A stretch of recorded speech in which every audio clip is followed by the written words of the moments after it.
when you're looking at putting Jabari in the game, dozen, 15 plays, is there a specific trigger when you're putting him in, or did you guys know what downs he might go in on, or because it seems like you got to do that quickly to Yeah, there are plays where I want that he needs to be in the game for me to call him, and those were plays that we wanted to get to early. I think you saw they had played New Mexico the week before.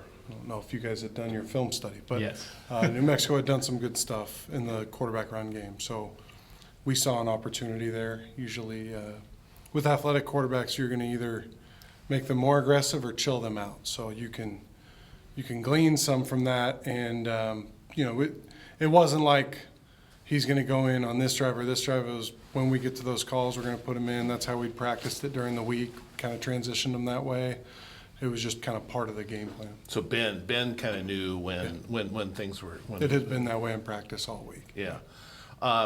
Is this something you can continue to do, or is it just a game-specific situation? We can, and it'll be game specific. Yeah, both. I don't think I don't want to tell the other teams what we're going to do, but I think we have the ability to do either. Yeah. In those scenarios, what did you like most? Not even from a productivity standpoint, but just scheme-wise, what he gave you. With Jabari? Yeah. I think we all knew it. I think you've seen flashes of it. He is a dynamic player with the ball in his hands. Nothing I wouldn't tell him. Like the first touchdown was not the right read. Like that ball should have gone to the running back and he would have scored. Now he made a bunch of guys miss. We had some good blocks up front. He just is special with the ball in his hands. Now, to get those looks and to get that stuff dialed up, Coach DeVan, Coach Boyer, Coach Ford do a really good job of organizing that run game in the way that we can run option. It's not good versus everything. So that was well designed, and then he just made a play there. Outside of just the obvious statistical stuff, how has Ben sort of upgraded your offense? Ben's got a really good ability to move in the pocket, really good in the play action game, and he anticipates throws really well. He may not be the athlete that Jabari or Giovanni are, but he has a different type of athleticism in the pocket where he can move around, avoid a rush, and get the ball out of his hands.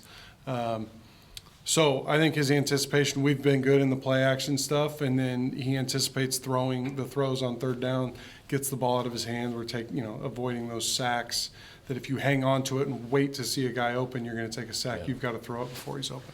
You told us week 1, week 0 that he still had a chance to climb back into this quarterback competition. Yeah. Like, where have you seen him most improve his game kind of since fall camp? I mean, I think everybody's learning what we're doing. But the beautiful thing about Ben is he was just always ready. And I think we always had confidence and faith that when it was his turn, he was going to be ready to go. And it makes you happy for somebody. And I don't know if proud is the right word. I was just happy that when he got his opportunity, he, has done some good stuff. Now, he still needs to get better, and he'll tell you the exact same thing. There's some stuff we have to clean up. But there's some big-time plays in that game in really critical situations that, you don't make those plays if you're not ready to make those plays. And he prepared himself to make those plays. What are some of those things that you still want to see him clean up? Well, we got to avoid, there's just some small stuff with his eyes on the pick six he's got to see, and we've got to correct. We got caught, and they disguised by them on the other interception that I'd like to see him just throw it to a different spot. But those are probably the main things. I think there's a couple deals that he can fix in the run game that nobody else in the stadium's really going to notice. But he did a nice job.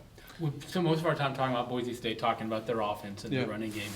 From your perspective, when you look at the Boise State defense, what do you think?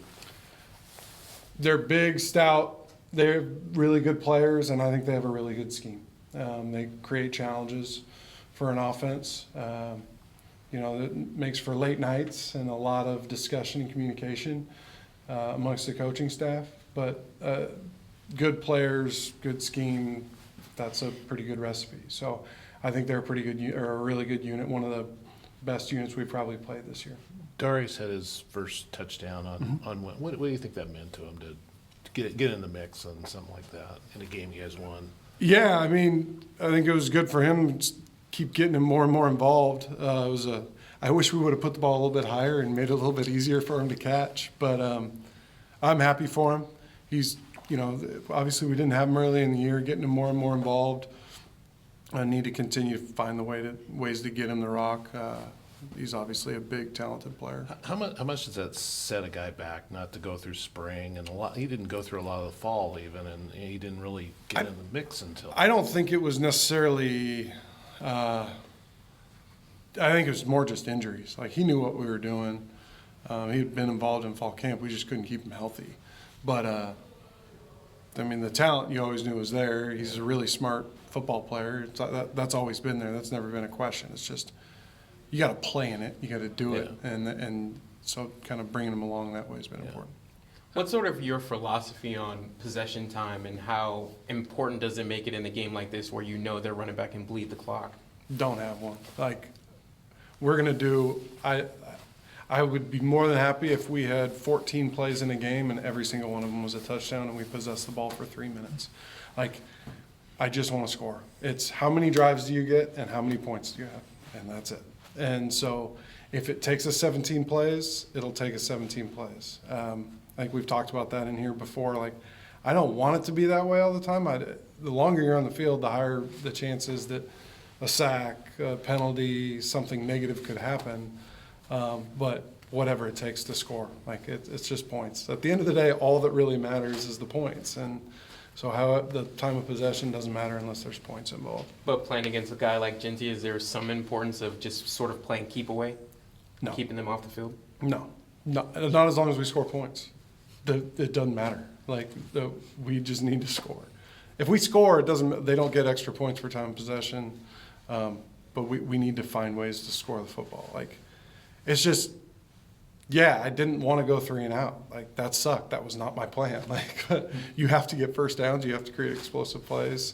We will call plays that we think work. And every play is, we're not going to have a bunch of plays that are all designed to get 4 yards so that we can keep getting first downs. Like, we need to create explosives. We need to create explosives in the run game. So I'm not thinking about that. It's not like Coach Bray's like, hey, you got to possess the football. You got to hold on to it. Like, but he will say to me, you got to score points. And that's where it stops. The offense on Saturday, it looked like a completely different team than against Air Force. Yeah.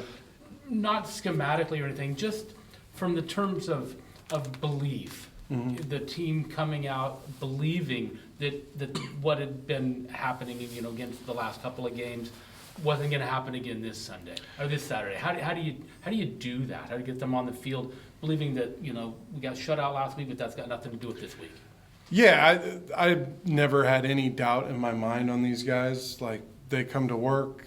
I think Grant Stark got up in front of the group before we started our prep for Washington State and gave a really good pep talk to the group. But I don't doubt them in any way that they're going to go out and battle.